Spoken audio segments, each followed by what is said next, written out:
자, 일단 아스톤 빌라가 지금 챔피언스 리그를 못 나감으로써 얘네 진짜 위험하다란 말이 많이 돌고 있는데, 근데 보통 사람들이 말을 하기로는 PSR 위반으로 보통 알고 계세요. 근데 생각보다 PSR은 지금 위험하지가 않고, 아스톤 빌라가 지난 시즌에 위험했는데 예전에 무사 디아비 팔았던 거랑 그리고 듀란 매각으로 충분히 극복을 했대. 사실은 지금 PSR 문제가 없는 건 아니고 위험의 강도가 전보다 많이 줄었다. 이건 이제 PSR 기준이에요. PSR이라고 한다면은 구단 수익 대비 돈을 얼마나 썼고 뭐 이런 것들을 말을 하는 건데, 거기서 이제 이 기준을 맞추기 위해서 선수를 팔아서 이적료를 벌어야 돼. 그러니까 PSR을 극복하기 위해서 기본 원리는 이적료를 벌어오는 게 가장 중요하거든요. 이게 가장 중요하고, 그래서 빌라는 이거를 이제 듀란과 디아비를 통해서 해놓은 상태인데, 그러면 지금 빌라가 내가 지금 방제에 적어놨듯이 아스톤 빌라의 상황은 매우 심각하다라고 적어놨는데, 그럼 이 말은 대체 어디서 나오는 거냐? 최근 들어서 제가 관심 있게 보고 있는 주제가 있는데, UEFA SCR이라고 혹시 아시는 분 계신가요? 이게 지금 빌라가 엄청 위험한 상황이거든요. 자, 일단 SCR이라는 거는 23-24 시즌부터 도입된 UEFA 재정적 지속 가능성 규정의 일환인데, PSR하고 비슷한 거 아니냐라고 말을 할 수 있지만, 유럽 대항전을 나가는 팀들의 급료 제한, 일종의 셀러리 캡과 비슷한 구조가 아닐까 싶긴 한데, 선수단 비용이 전체 구단 수익의 90%로 쓰이면 안 된다. 이게 23-24 시즌 기준이고, 80%로 줄어든 게 이번 시즌이고, 거기서 70%로 써야만 한다라고 한 게 25-26 시즌의 기준인데, 여기서 초과를 하게 되면은 UEFA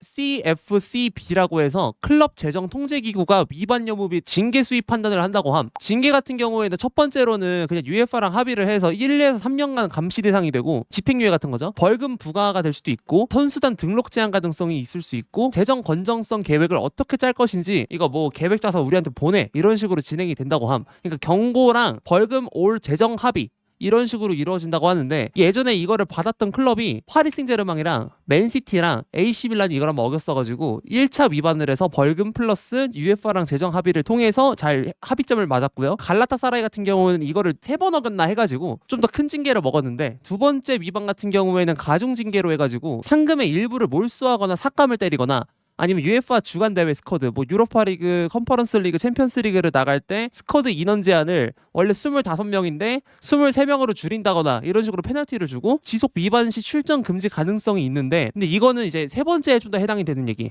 세 번째에는 심각한 징계라고 지금 여기 규정이 지어져 있고요. 대회 출전 자격 박탈, 뭐 챔피언스 리그, UEFA 아니면 뭐 유로파 리그, 컨퍼런스 리그를 못 나갈 수도 있고, 상급 전행을 몰수당할 수도 있고요. 그다음에 앞으로 대회 참가 제한까지도 걸릴 수가 있는데, 이게 갈라타사라이의 케이스 세 번째가 그런 상황이고, 그럼 이제 빌라는 몇 번째에 해당이 되냐? 두 번째에 해당이 되거든요. 그렇기 때문에 가벼운 단계로 감시 대상이 되는 걸로 어떻게 할 수가 있는 게 아니고, 벌금도 좀 더 셀 수도 있고, 그리고 상금이 몰수당할 수도 있고, UEFA 주간 대회에서 스쿼드를 굴릴 수 있는 인원이 제한될 수도 있는 상황인 건데, 네, 이런 식으로 있고요.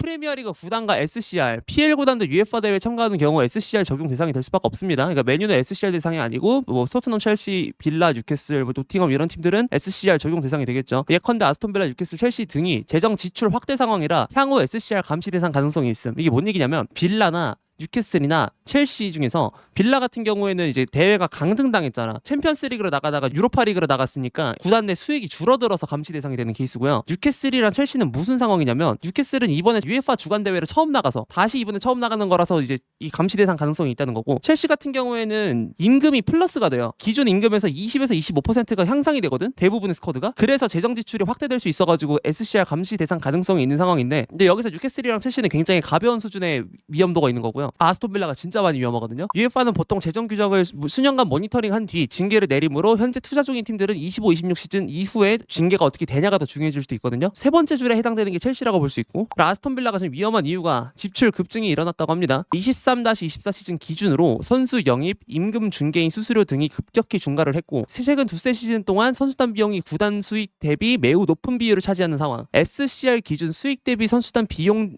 비율이 90%를 넘을 가능성이 지금 너무 많아가지고, 아까 말했다시피 70%거든요. 그 정도를 지켜야 되는데 90%다? 이러면 상당수를 해결을 해야겠지. 이거는 챗GPT 피셜이라서 정확하진 않은데, 일단 난 80%로 계산을 하긴 했어요. 이게 70%가 맞는지 모르겠어. 왜냐면 다른 기사에서는 80%라는 얘기도 있어가지고, 그래서 확실하진 않아서 일단은 뭐 이거 참고만 하시고, PSR 또 일단 위험은 하다고 해요. 근데 이거는 그냥 가벼운 단계니까 나중에 뭐 그 선수 매각을 때려가지고 충분히 해결할 수가 있고, 그러니까 이거는 SCR을 해결하기 위해서 고주급의 선수를 판매를 했을 때 PSR도 덩달아 이적료가 발생되니까 그렇게 되면서 해결이 될 수 있는 문제여가지고 PSR을 일단 넘어가도록 할게요. 빌라의 PSR 위험도는 그 정도 수준인 것 같더라고. 자, 그럼 이제 뭘 봐야 되냐? 빌라 주급을 봐야겠죠. 자, 이게 참고 자료거든요. 이게 뭐냐면 여러분 보시면은 나와 있다시피 비율이야. 구단 수익에서 선수단 주급이 얼만큼 차지하고 있냐. 자, 토트넘 같은 경우에 존나 짜니까 42% 대단하죠. 뭐 수익도 개 많이 높으시고 주급도 엄청 낮으시고 하고, 아스날 이 정도, 메뉴 이 정도, 맨체스터 시티 이 정도. 빅클럽은 생각보다 여유롭구나. 그리고 리버풀이 최근에 이제 임금 상향을 했기 때문에 안정권에 있다고 볼 수가 있고, 첼시, 뉴캐슬 다 괜찮죠. 근데 아스톤 빌라 보세요.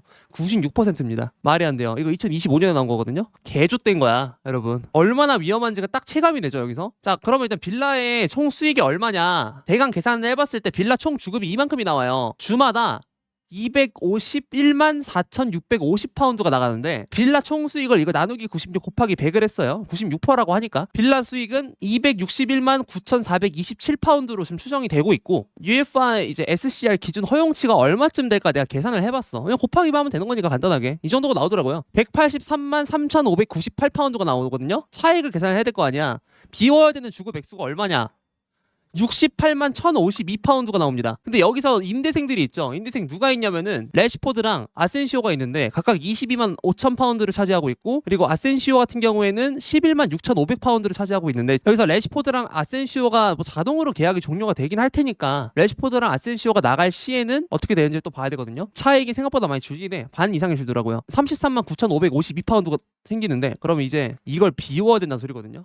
이 SCR을 징계를 안 받기 위해선 여기서 이제 한 2명 이상이 나가야 돼요. 고지급자 2명 하고 뭐 누가 어떻게 된다거나 뭐 이런 식으로, 이 계산식에 의하면 극단적으로 생각을 했을 때, 그러니까 에밀리아노가 나간다고 하더라도 거기가 오케이 인정, 맞아, 에밀리아노 나간다는 말 많거든요. 에밀리아노의 주급이 지금 여기 보시다시피 15만 파운드인데 얘가 나간다고 하더라도 지금 이 정도가 남아요. 그럼 여기서 이제 고주급자 중에 한 명을 처분을 해야 돼. 그래서 지금 얘기가 나오는 게 아마도 오다나 매각, 유리 틸라멘스 매각, 그리고 왓킨스 매각, 베일리 매각, 이 정도가 나와요. 근데 여기서 그러면 도니어 말라는 왜 대상이 아니고, 루카디뉴는 왜 대상이 아니고, 카마라는 왜 대상이 아니냐? 카마라 나가면 좆대고요. 팀이 진짜 잘해서 얘는 있어야 돼요. 콘사랑 얘는 무조건 있어야 되고, 내 생각에는 도니엘 말런 같은 경우에는 겨울에 온 신입생이야. 얘를 어떻게 내보내요? 말이 안 되지. 오케이, 그래서 패스. 그 다음에 봤을 때 루카디뉴, 얘도 그래도 빌라에서 굉장히 잘하고 있는 풀백이기 때문에 뭐 요즘은 최근에 마트사한테 밀리고 이런 이슈가 있긴 하지만 어쨌든 중요하고, 그다음에 맥긴 뭐 중요성 다들 알고 있죠. 파워토레스, 이안마슨 얘 못 판단 말이야. 그럼 여기서 고려할 수 있는 게 당연히 폼이 나락한 와킨스, 그다음에 시장에서 수요가 높을 오나나, 그리고 나서 유리 틸레만스까지. 틸레만스 이번 시즌 너무 잘해가지고 아깝긴 할 거야. 근데 이것조차도 지금 에밀리아노 마르티네스가 팔린다는 보장을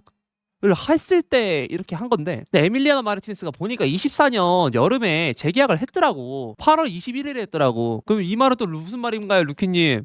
팔릴 가능성이 적을 수도 있다. 그러니까 실제로 뭔가 값을 제대로 못 받을 때 이런 음모론을 제기하는 겁니다. FM 해봤다시피 계약 기간 지금 4년 남았는데 이거 쉽게 팔기 힘들잖아요. 그럼 이제 우리가 유추하는 바로는 오나나나 와킨스나 틸레만스 중에서 나가가지고 이걸 해결하긴 하겠다 싶은 거지. 그리고 지금 많은 분들이 지금 주목하고 있는 제이콜 램즈나 아니면은 뭐 모건 로저스 같은 경우에는 주급이 이 정도밖에 되지 않아가지고 UEFA SCR을 위반한다는 그런 압박을 받고 있는 빌라로서는 이적료를 비우는 게 문제가 아니라 주급을 비워야 되기 때문에, 다시 말씀드리지만 모건 로저스랑 제이콜 램지는 이 대상이 되기가 힘들 것 같아요. UEFA SCR을 기준으로 봤을 때 지금 가장 빨리 팔아야 되는 게 에밀리아노 마르티네스랑 아마도 오나나 아니면은 뭐 와킨스 이쪽이야. 1순위는 마르티네스가 될 거고요. 그 다음에가 아마 틸레만스, 오나나 뭐 이런 식으로 갈 것 같아요. 그리고 베일리도 팔아야 되긴 하는 게, 베일리가 경기력이 진짜 개패급이라서 이게 팔아야 되긴 해요. 근데 여기서 변수가 있어요. 무슨 변수가 있냐? 아스톤 빌라가 사실 계약을 할 때 챔피언스 리그를 나가면 계약금이 늘어나는 형태일 수도 있어. 주급이 만약에 챔피언스 리그를 못 나가면은 줄어드는 형태.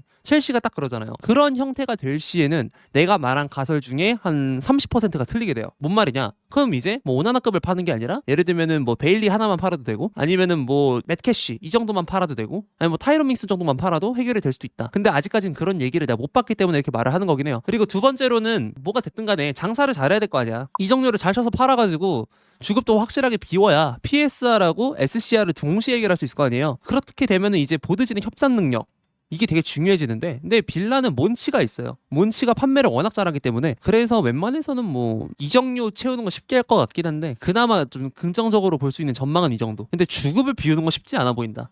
빌라가 이래서 위험하다라고 말씀드릴 수 있을 것 같습니다. 나는 그래서 개인적으로 에밀리아노 마르티네스 팔아야 되는 거 동의하고요. 그리고 와킨스를 팔거나, 근데 와킨스는 구단의 상징이니까 안 파는 게 좋을 수도 있다면, 그렇게 된다면은 레온 베일리 플러스 알파로 가는 게 나을 것 같아. 왜냐면 지금 아스톤빌라 시스템에서 적응을 못한 선수가 레온 베일리 정도가 있거든요.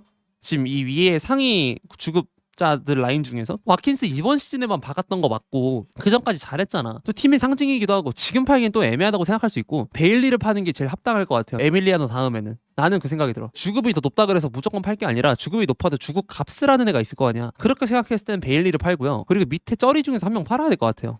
바클리라던가 이런 쪽. 밍스는 재계약을 했으니까 또 애매할 것 같고 부엔디아를 팔아도 되고요. 그래서 일단 에밀리아노를 팔게 되면은 생각보다 좀 빠르게 해결을 할 수 있을 것 같아요. 그래서 지금 빌라의 재정 상태에 관해서 경쟁팀들이 안타까워하거나 이런 경우는 별로 없을 것 같고 보통 좋아하잖아요. 나가놓고 말해서 얘네 좆대가지고 빨리 주축 자원을 빨리 넘어와라 이런 생각 할 거 아니야.